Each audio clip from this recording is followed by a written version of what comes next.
Well, good afternoon and welcome to Penn Sports Podcast. This is Frank Edgar. This is Wube Gabre. This is episode 14, Wube. 14. And we've got a couple of great guests for the fans today and talking about a couple of sports a lot of people don't get out and watch. I love it, man. When we do these, I guess I don't want to call them lower tier sports, but just not the sports that people talk about a lot. I mean, we're talking about fishing and track. I just love the level of sports that we cover here, and fishing and track are very intriguing. They are, and they're both available to high schoolers around the area. In fact, both sports you can start much younger than that. Yeah, my fishing career, though, Frank, ended when me and my dad used to go out to a little lake near where I grew up in Maryland, and not too good. But that's why our first guest could give us some insight on how to catch some fish and how to, the different nuances and strategies on how to do it. Well, let's bring him online. We're going to be joined now by Christopher Newport University's Drew Camp. Drew, thanks for joining us today. Hey, thanks for having me. Hey, now, Drew, you're a Smithfield high grad, and you're involved in a sport both when you were in Smithfield and now that you're at Christopher Newport that many folks don't know a lot about, competitive fishing. Yes, sir. So, a little bit of background on me and fishing. So I started fishing before I could even walk, when I was really young. My dad and my grandparents got me into it. And so I've just been a fishing fanatic my whole life. And so as far as high school fishing for me, my high school down in Smithfield, we didn't have a high school fishing team. So I fished, as far as kayak fishing and fishing off of boats just on my own, through youth tournaments and things like that. Now high school, competitive high school bass fishing is growing tremendously. And there's several Virginia high schools that are starting to have teams. Just hasn't got to, Smithfield yet. But I know the latest high school tournament that was held in Virginia had over 60 teams from, around the whole state, and across the country it's growing. Well, Drew, now, how did you get into the competitive bass fishing as a high schooler? If you didn't have a team at school, how did you have to go on your own? Is this something you do as the only person in a boat? Those kind of things. So as far as how I got into competitive bass fishing, as I said, I've been a fishing fanatic. So I started off saltwater fishing, just based on living here in Tidewater.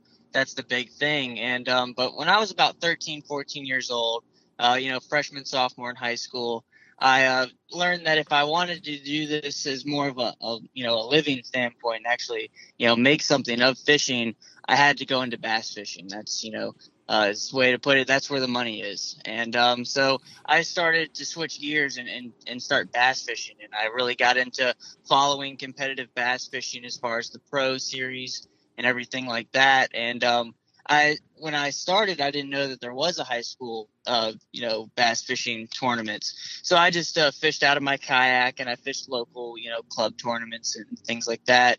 But I thought that my first way into getting to the door was through college fishing. So, the Virginia fishing community is not a very big community. And so word travels fast. So when I was about a junior in high school, people started to, hear that I was interested in college fishing. And eventually that got around to Christopher Newport's fishing team. So I was contacted by their president, and then they started getting me into the door and explaining how college fishing worked. Now, Drew, without giving away too many secrets, just tell the community what the nuances and the strategies are about fishing and, catching some good fish out there. So, the biggest thing with fishing is 90% of what you learn is off the water.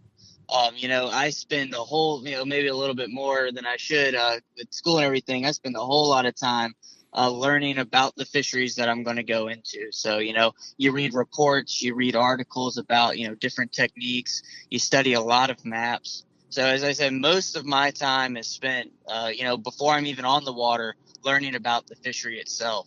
And then, after that, it's just putting in time on the water. So, during the summer times, I spend, 3, 4, sometimes even 5 days a week out on the water, just learning, different things and learning where the fish live at certain times.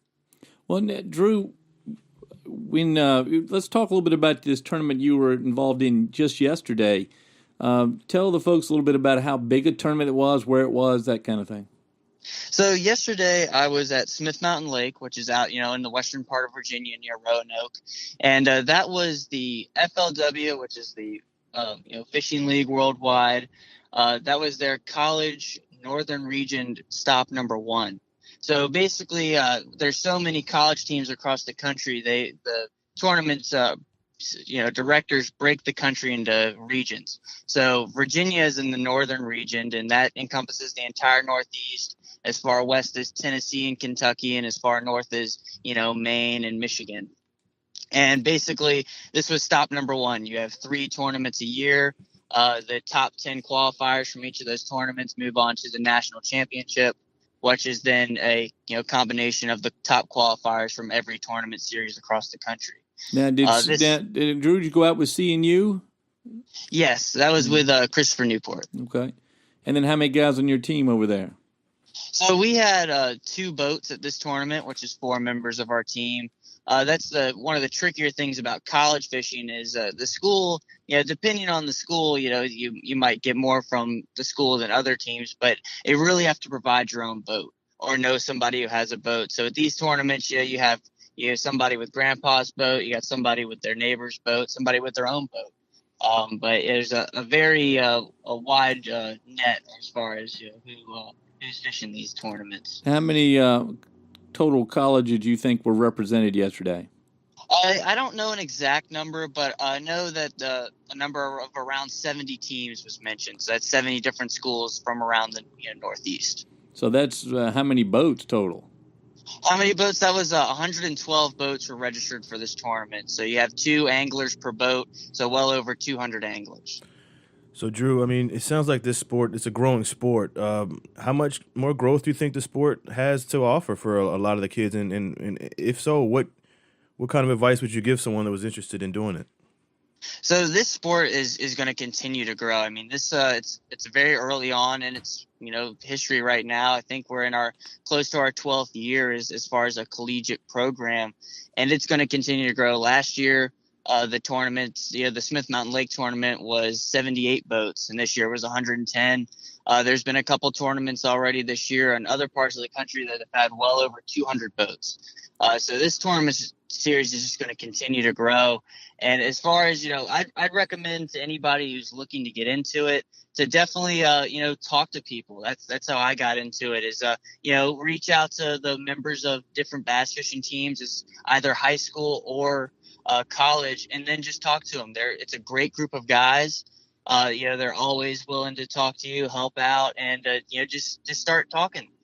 That's just my best advice to get into it. And then also just put in the time. It's definitely not something that comes easy. You got to work for it, and as long as you put in the time and talk to the right people, you can get going pretty far. Yeah, Drew, do you have any sponsors of your program that seeing you want to mention? I know you work at a couple local places that help you. Anybody in particular you want to mention as kind of a thanks for helping the CNU team out? As far as the CNU team, we got a lot of people to thank. We have a ton of sponsors that are, that help out a lot of the colleges.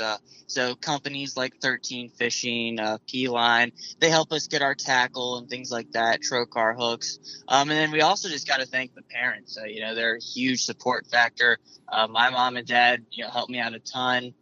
Same with my fishing partner, Connor. His parents were there.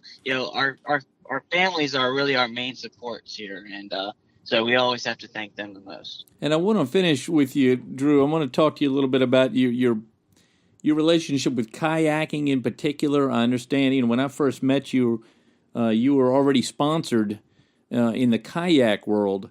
That's something that young people can get involved in right now without worrying about a team or a competition. They can get kayaks and get out and start fishing some right here in the Hampton Roads area. Yes, definitely. I work at the kayak shop, Appomattox River Company over in Hampton on West Mercury Boulevard. And, I tell people all the time that this area, the Peninsula area, Tidewater, is the perfect area to get into kayaking. You have tons of waterways, both fresh and salt water. And it's, compared to, the boat side of things, it's relatively inexpensive. You can make kayaking as simple or as complicated as you want. But, for very simple, just getting out on the water, it's a great thing. I started kayaking when I was about, 12 years old, just because, the boating had gotten a little too expensive for us. And it's really become a great opportunity to me. I've met a lot of great people. As you said, I've gotten sponsored through, doing well in tournaments and working hard at it. And it's definitely a great, I see a lot more younger guys getting into the kayaking now. And it's really great to see the sport evolving. Well, does the CNU group have a Facebook page or a Twitter handle they use? Yes, we have a Facebook page. It's CNU Fishing. Real simple. You can follow us there. We also have an Instagram, which is also at CNU Fishing. And through those you can follow us on our tournaments and everything. We've already fished 2 this year. We had our collegiate, Virginia State Championship earlier this year at Clater Lake, which one team got second place, the other team got 15th. And then, as I said, we just had our tournament yesterday, and we also have our next one coming up in 2 weeks out in Tennessee. That's exciting. And let me find out. Your parents, Therese and Chip Camp, who I spend time with on the weekends, because your sister is also a sports person. Now, I want to know: is your sister the favored athlete in the house, or are you? I don't know. That's a tough one. It's a tough one to answer, but I'm going to go with my sister. Well, Anne Marie Camp, very skilled equestrian and terrific competitor as well. But I know your dad was out with you yesterday, and I've enjoyed following your exploits in the fishing world. And certainly, Wube and I wish you the best as you finish up this season and head into the next. Yes, thank you. All right, Drew Camp from CNU. Contact him if you're interested in getting to this competitive bass fishing, and thanks for joining us, Drew. Yep, thanks for having me. All righty. Thanks, Drew. Well, thanks to Drew for joining us this afternoon. And when we introduced him, we were going to try to get some tips, but as Wube and I agree, I think we could have kept Drew on the phone all afternoon and talked about how to catch the fish. The interest, though, Frank, in this sport was mind-boggling. Didn't realize it was that much interest in this area. I mean, we're talking 144 boaters, and just so great that he came on and to talk a little bit about this sport, this growing sport. And there's a sport that can lead to money. I mean, Absolutely. This is a professional sport. You can watch it on television. There are shows dedicated to competitive bass fishing, and the money is tremendous in this sport for those that make it to that level, and it sounds like Drew is well on his way. But, just some of the strategies, though, Frank, about the water temperature and where they're biting the most, the bait, all that stuff that goes into this competitive sport. This is awesome. I'm glad that Drew came on and talked about it. Well, and he mentioned 2 things that all athletes have to do. They have to spend a lot of time thinking and planning and preparing, and then they have to practice. Right. And he does both, even with fishing. Yeah, no matter what the sport is, you have to prepare and you have to practice. And that's what Drew talked about, and he does a good job of that. He studies. He said he studies way before he even goes out on the water, and he gets the where he's going to fish, the water temperature, and he's into it. And I'm very happy we had him on today. Well, and of course you and I are thinking, how do you get 200 boats in a lake? Exactly. And how do you keep the guy out of your fishing hole if you find one? That's what I asked him. I said, don't give away too many secrets, though. I want him to still be competitive and still get some wins. But just the different strategies and what he focuses on. It was just really intriguing to me. Well, and it also it reminds folks. A lot of our local athletes here forget that we have Christopher Newport University and Hampton University right here in town, and both of them have great assets, including athletic programs. Absolutely. So, if you're an athlete and you're looking for a school for college, check out our local schools first because they offer these great programs. But yet, not only that, he talked about kayaking. I mean, ODU, CNU, and HU have great sailing programs as well, and that's a carryover sport. A lot of sailing activity going on in this area. I mean, why couldn't you? There's water all over the place. But, like you said, kayaking, sailing, and the fishing community, it's a growing sport. It really is. All right, well, we heard about the water. Let's go to the land. Wube, we got a special guest that knows a little bit about going around a circle. Yeah, we're going to talk to, Coach Ron Bayton. He's over at Hampton after spending a couple years over at Phoebus. He's coached the likes of Francina McCory, who was a gold medal winner in the Olympics. Tiara Brown was a great runner. She went to the University of Miami. Chantel Ray now is at Ohio State. Tony Wheeler was a great runner back in the 80s. So, Coach Bayton has a wealth of knowledge on the track, and let's see what he has to say. Ron, thanks for joining us. All right, thanks for having me. Now, Ron, you've been around for a long time. Talk a little bit about, your outdoor season coming up and your indoor season that just passed. Well, insofar as the indoor season, I took over, well, I would say about midstream at Hampton this year. Well, I came over for the indoor program, but I really didn't get my feet in the ground. So I guess about I'm going to say February when Marcus Hampton left the program. So we were like, trying to scramble and get things together. So pretty much what we had is what we inherited. Markel Dominic, one of my boys, did place in the state. I think he placed, I think it was fourth in the 300.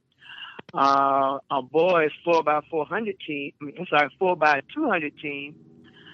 They placed. No, they didn't place, but they made it to the state. They made it to the state. I'm sorry, they placed eighth.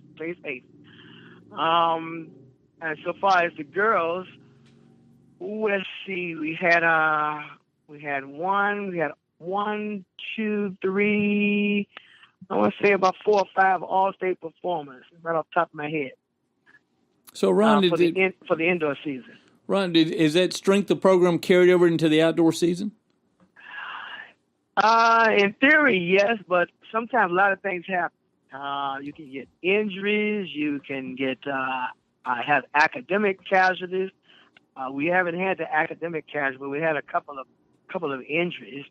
But for the most part, everybody that ran indoors, of course, ran outdoors. Are running outdoors, yeah. Ron, just give us a state of the track community right now. I mean, the Peninsula's always been a hotbed for track stars. I mean, we look at Eddie Richardson now over at Bethel, who's winning every time he steps on the track. But I mean, the history of it, like I said, you've been coaching in this area for a long time. You've coached the likes of Tony Wheeler, Francina McCrory, right. Tierra Brown. Just give us the state of track right now. Well, back in 1981, Hampton City Schools made the decision to cut out junior high sports. So from that point, here comes AAU. So the result of what you're seeing now is pretty much from the AAU, because you figure back in the 70s and the 80s, track was dominated by a lot of the Newport News schools. Once the city of Hampton started getting to AAU, it just elevated. Eddie Richardson, for instance, he was AAU All-American. I can go back to Tierra Brown. She was in AAU. The majority of the Bethel girls that won the state championship years, they were AAU. So really, it's a result of a solid AAU track program. Because we've got some of the fastest kids in the country, right in the city of Hampton. And with track, it's unlike basketball and football, where you have a poll or someone's opinion. In track, our kids can actually compete against the best kids in the country through indoor and outdoor nationals. Plus, we have what is called it's a mile split network, and it has everybody in the country that are ranked. And unlike basketball and football, track is more like a direct competition. It goes by the stop line. So if a kid runs say a girl runs the 4-minute and 40 mile in Virginia, that's a 4-minute 40 mile anywhere in the world. So that's how we can compare our kids nationally. There's no right now. There's no referee or teammate to blame. It's all you. It's just you and the clock. Just you, the clock, and the elements, of course. Well, Ron, speaking of the elements, how has the ability to use the Boo Williams facility for track, has that helped you over the past few years? Oh man, that was a godsend because up until that point, we did all of our regular meets outside in the winter, and the only time we got to go inside was a few invitationals, and that was it. Of course, the state meet was up at George Mason, so man, it's elevated because we've seen kids run national leading times in Boo during the season. So well, that's great. Now the city of Hampton, of course, now owns that and is operating that, and we look forward to that being a huge success and continued helping our track program. Ron, what are you looking around the district this spring? What are you seeing as far as who are the couple of top 2 performers you see in the community? Well, you got to go back to Bethel, Eddie Richardson, and it's funny because as Wube and I have talked in the past, Bethel has always had that tradition. And, for a while there, we thought they were going down, but Belton's coming right back up again. So you got to look at Avery Richardson, and of course you have Janelle Saunders over there at Phoebus. They, even though they compete 3A, they still compete against the other schools in the invitational meets. And she's been to the nationals, and she's a product of AAU. So those are your top two performers, I would say, right now, pound for pound. How about speaking of the vernacular? How about field events? Does the Hampton City Schools have field events still? Pole vault, long jump, all that? Well, we don't have pole vault because we don't have a pole vault. But we have good jumpers now. Bethel has a shot putter. I think she plays in the Nationals, if I'm not mistaken. So yeah, we do have some good field events, and we could have a whole lot more shot putters if we could get those football players out, those big linemen, But they're in the weight room in the spring trying to get strong, I guess. But man, we could get a lot of those guys out, man. You'd be surprised. You're speaking of Jelani Davis, Ron, the shot put from Bethel. I think she came in. She won a couple of state championships in the indoors. Right. But so I mean, I remember back in the day, football coaches would let their players run track. Do you see any football players that come onto the track that catch your eye? Yeah, I have a few, and Bethel is now getting a few guys out. But I think it's, and I don't know, I don't have anything to really support it, but I think it's an area thing because everywhere else I go, I talk to track coaches and football players come out, but I think there's a few schools around here that I'm not going to say they're holding the guys back, but they're not encouraging them. Now, Jeremy Blunt is good. He's been working with the coach at Phoebus and getting football players out, and I have some football players out. So they're gradually coming out, and like I said, I don't think the coaches are discouraging. They're not really pushing it. But I tell the guys at a heartbeat, I say, you got to look at Alabama's football team. They had on the team, I think they won a couple of years ago. They had about 30 guys on that team that ran track in high school, and of all those guys, they had about 10 that were high school All-Americans in track. That's why you can't throw the ball on Alabama. Well, I mean, it's so much speed. It's definitely a carryover. It's a carryover with the speed, lateral movement, right? It's a carryover. But these guys, man, they spend all the spring trying to get bigger. And I'm telling them now, if the coaches think that you're too small in there, what makes you think you're gonna be any bigger down the road? So yeah, it's. And you always say you can't teach speed, and that's one thing that a track coach can help a football player with. Sure can. First in 8 time in the combine is a 40-yard dash. That's right. Yeah. Well, now, Ron, just as we wrap up here, I want to tell the fans when the big district meet is and what events are you looking forward to here this spring to wrap up the season? Well, we don't have a district anymore, but our last of the big meet seasons is the regionals. That's Memorial Day weekend. 5A schools will be up at Gloucester, and the 6A schools will be over across the water at Lansdowne. And you've got teams like Phoebus. I think they're going to be in New Kent.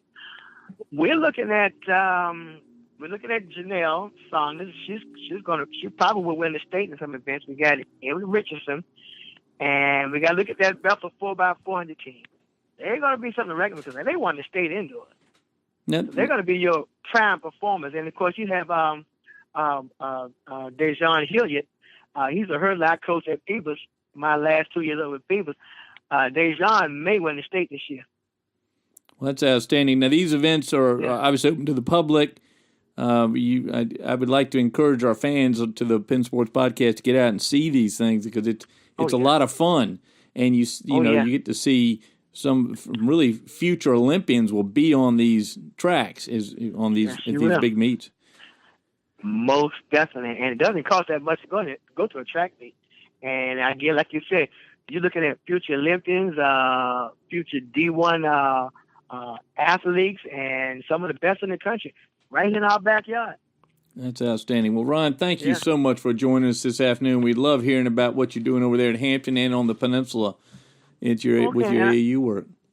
Right, and thank you. I hope to see you guys in the fall down on the field with the video camera. I think we'll see you down there at Darling Stadium a little bit. Yeah, I think so. Yeah, we got to throw that in. That's right. All right. Well, Ron Bayton, thank you for being with us this afternoon. Well, it's always great to catch up with Ron Bayton. You and I have worked with Ron in many years now and know what a talent he is. And good for Hampton High to bring him over there. And these track meets are going to be very competitive. Yeah, I mean, like I said before we had him on, I mean, he's coached some great athletes, over all the different Hampton City high schools. Actually, the funny thing is, I met him doing sports. I didn't even know he was a track coach until somebody brought it to my attention. But he's doing a great job at Hampton, and he named some of the key runners that are going into this spring season. So let's take a look at some of those runners and keep an eye on the track community because it's definitely a growing sport as well. So that's Memorial Day for the regional meet. Gloucester is hosting the 5A, Lansdowne High School in Virginia Beach, the 6A. That's down near the amphitheater, easy to get to. And then you have to monitor where the 4A and the 3A schools go. Phoebus will be out, but they bring all those great track stars down there. So get out and watch a track meet. And he mentioned, some of the football players that come out. I think it'd just be a great idea for football players. I know they're working out, and basically football has become a year-round sport now, but it would just help out a lot of athletes if they did the track. I mean, they work on your speed, and, he said a few athletes have come out from the football teams that help the track teams out as well. You mentioned Jelani Davis at Bethel, terrific basketball player, but she's one of the country's best shot putters. Yes, she is. Well, other good sports events around the week. Softball heating up. We had Jimmy Dawson on last week. Jimmy's team outlasted Minchfield Friday 2-1.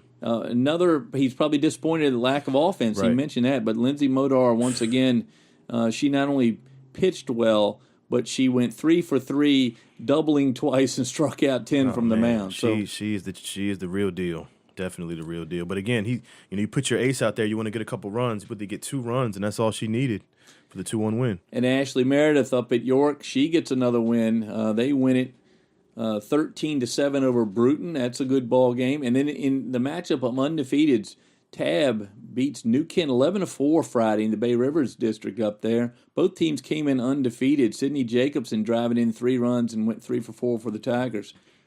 So, and Gracie Ellis up at New Kent takes the loss. They're 10-1 though. So wow. New Kent's having a very good year athletically, especially this spring. Yeah, and then they have a new football coach coming in. So their program is turning around. Let's see what they can do as they go into the postseason in a few weeks. Also want to mention that Phoebus got a win this week. Win it is in softball, 12-5. Good for that program down there. And the program, some programs are up and down. Just depends on the year. But good to see Phoebus grab that win.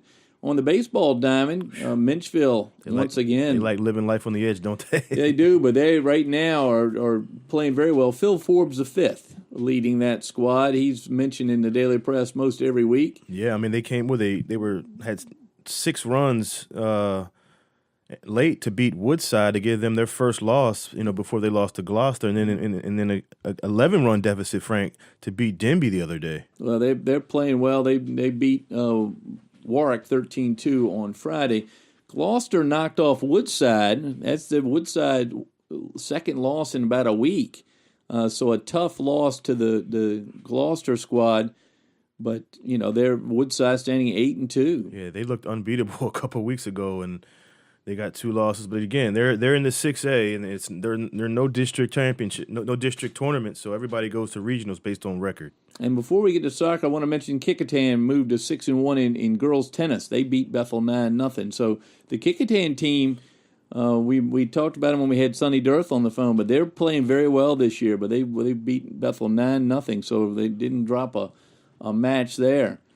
All right, now you got the soccer report. Yes. What's going on over there at Bethel, and we'll move around from that. Yeah, speaking of Kickingham, Bethel got a huge win Friday, Frank. 5-4 win over Kickingham in girls soccer. They went 4-1 for the week. They lost to War Hill on Saturday, 3-2, a tough loss. But other than that, Frank, they're looking pretty good. They're 5-5 at a couple of losses they probably shouldn't have lost, but we'll take it. 5-5 and a big win over Kickingham. Yeah, it was.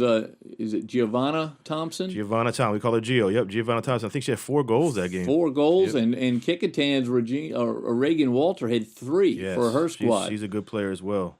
And I want to mention the Smithfield boys rolling right along, and we're going to get Jason Henderson on this program. The coach over there.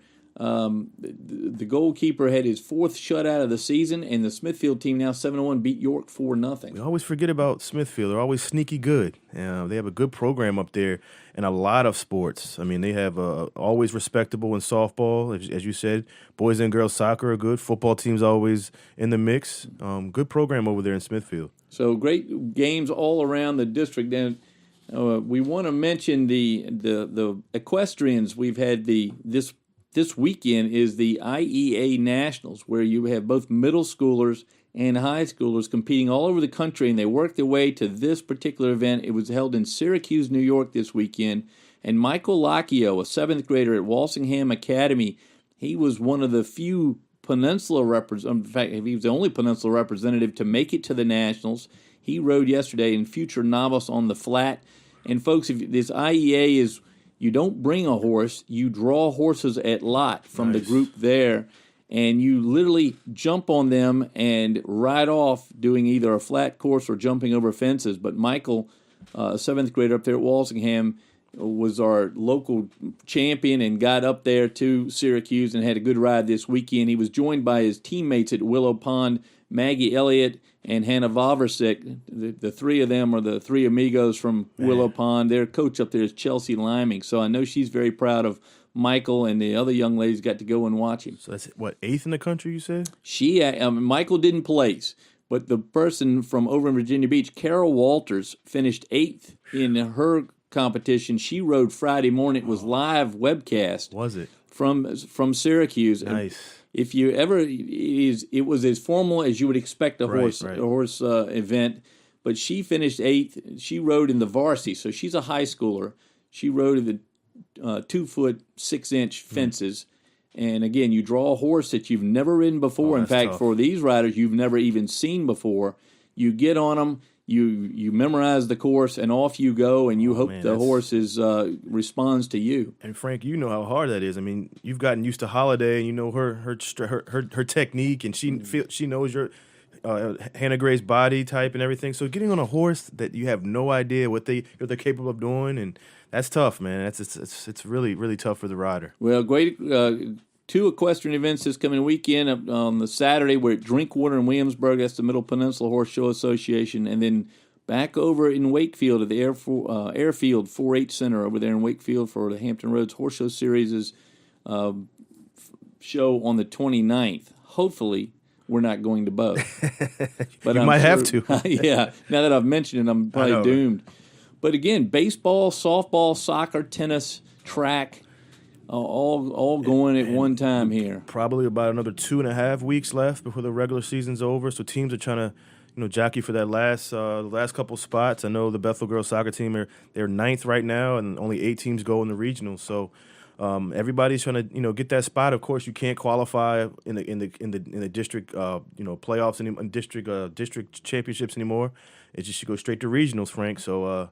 It's going to be really fun, just like it was for football and basketball. And we know there are a lot of matchups in the softball and in the soccer that we want to pay attention to. But Smithfield rolling along right now in the boys' soccer. So if you get a chance to catch the Packers playing a little soccer, take a look. Colby and Nicholas O'Reilly, I know very well the twins, the 11th graders over there. We talked about, I think Colby had the goal that was on video. They've had some huge wins, Frank, this year. They really have, and they got a strong program over there at Smithfield. So if you get a chance to get out to one of those Bay Rivers games, do that. What else going on, Wu Bay? Well, I just want to, real quick, it was an honor, Frank. I was recognized by the ODU Alumni Association and WODU Radio. That's where I got my start. College radio over at ODU honored some of the alums, and they asked me to come and get a contributing alumni award, and I was humbled and honored because that's where I got my radio start. Everybody knows me and you on LSC. I know we look good on TV, Frank, but I have a face for radio. That's where my love is in sports radio, and that's why we did the podcast. But that's where I got my start, and I went to a banquet last night, and I just want to thank them, and I appreciate all the love they gave me yesterday. Now, is that you were a DJ over there? Or? I did it. I was a sports director. Had a show called The Cheap Seats for various reasons. Didn't have any money, and nobody really listened. But that's besides the point. That's where I got my start. I can make mistakes there, and that's where I learned. That's where I learned radio. Well, that's a great thing to do. We will see a lot of this summer with the pilots. You see a lot of the young people come in as interns for the Coastal Plain teams. Yeah, I mean that's why I encourage a lot of students to take advantage of their local, whether it's a college radio or their local AM station, or like you said, the pilots have a webcast that they broadcast the games that you're part of. Take those internships seriously and network and gain a lot of experience and meet a lot of people. That's how you make it. That's a great way to get started on anything. I wanted to mention, and I believe it's I'm going to get the wrong Buter, but Nick Buter, daughter, Nick and I went to school together. His daughter, both of his daughters, are involved in the robotics programs around here. And we're going to talk to I know Phoebus has a real good program down there in Minchfield High School, but I believe it's Rachel Buter that has gotten into Virginia Tech. And I have no doubt that the robotics helps a lot with her getting in that program. Her and her sister are involved in that. And if you get a chance to go by high school on Saturday morning and watch one of these robotics competitions, it is competitive and it's fun to watch. It's strange. It is strange. If you don't know what you're watching. Yeah, it is definitely confusing, but we definitely have to have somebody on to talk about that. There's some great competitions. I know a lot of them are held in Richmond at VCU. There's a couple of local ones. I think they had one at Churchland not too long ago. But, yeah, Phoebus is always very competitive, and they have a lot of robot kicking a soccer ball last year was really interesting. So definitely it's all sorts of crazy stuff that they have that, they stack boxes and things. But, once again, the level of preparation has to be really high because it's hard to. And you don't understand. It's math, science. It's all different subjects, built into robotics. It's a really interesting thing they do there. Yeah, I think Nick's other child is Lauren, and the two of them make for a fun Saturday. Go out and watch those two young ladies compete in the robotics. All right. Well, also I'll be remiss if I don't mention things like end of the season choral concerts. The Kickadan has that stage company down there. They do the song and the singing and the dancing down there. A lot of we've missed a few of the drama events, but there will be a few more. A lot of them are early May. Yeah, a lot of them do early May. Most of the drama concerts, I see a lot of them are early May, right before the exams start. So, yeah, you're right. Get out there and support your local drama club and these kids are so talented, so let's go out and support them. Yep, and if you see them out and about, congratulate them on what they've accomplished, and we certainly do that here, and we try to do it every week. Well, thanks for joining us here on episode 14 of the Penn Sports Podcast. We want to thank Randy Begoli, who is he's still with us, so nobody's coming hunting him down from Vegas for losing money. Well, he had a trip to Charlottesville. What was the event? The Virginia Sheepdog Trial. I told him he should have did a live report. We could have had some insight on that. Yeah, I bet that's a lot of fun, and hopefully the weather was like we had yesterday, which is pretty good. It was great weather. But I want to thank Randy for the production. Thank, of course, Goldstein, Edgar, and Regan for hosting us here at the studio, and we'll be back next week. I see I think I got a line on getting that Smithfield head coach in here. We're going to talk about that Packer program. Absolutely. Great program, great season right now, and let's hope they keep rolling. Very good. See you next week. See ya.